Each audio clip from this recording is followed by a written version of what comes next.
Kasi po ngayon ko po lang nakita si Mali dito. Marami rin pong tao yung nagsasabi na ipapreserve po si Mali. Sasalubong sa mga bisita sa Manila Zoological and Botanical Gardens o Manila Zoo ang dating star attraction ng pasyalan na si Vishwa Mali o mas kilala sa tawag na Mali. Nakapwesto ang elepante bago pa man ang main entrance ng Manila Zoo. Ito na ngayon si Mali, ang sikat na elepante dito sa Manila Zoo na pumanaw noong 2023 sa edad na mahigit 40 taon dahil sa isang karamdaman. Nagsisilbi na rin itong atraksyon ngayon dito sa Manila Zoo matapos na sumailalim sa taxidermy o isang proseso ng preservation ng mga labi ng isang hayop. Maraming bisita ang nagpapakuha ng larawan sa gentle giants, subalit hindi ito maaaring hawakan ng publiko upang mapangalagaan ang anyo nito. Kabilang na dito ang magkapatid na sina Nash at Isa. Dumayo pa sila sa Maynila mula sa probinsya ng Masbate.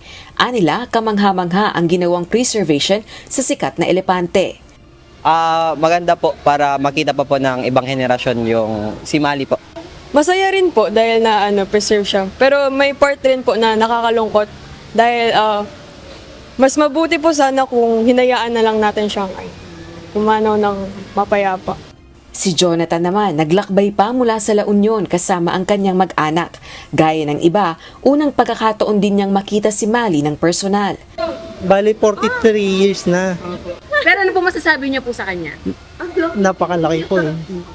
Na-amaze po kayo? Opo. Ang taxidermy ay isang proseso para mapreserba ang anyo ng isang namatay na hayop para mapag-aralan o para ma-display. Libre ang ginawang taxidermy kay Mali na pinangunahan ng grupo ng veterinarya na si Dr. Jason Sumaway. Ginagawa po namin ito kasi on the other side, meron din pong ibang mga tao na gusto rin naman po nilang ginagawa namin, yung ginagawa namin ngayon. Gusto po nila na yun pong si Mali ay hindi maging kwento na lang po sa next generation. Bagkus, may kukwento nila and still they can have pictures with Mali po. Walang bayad ang pagdalaw o pagpapakuha ng larawan kay Mali, ang elepanteng nagbigay ng kaaliwan sa maraming bata at kanilang pamilya. Hindi rin tumatanggap ng donasyon ng Manila Zoo para sa taxidermy ni Mali.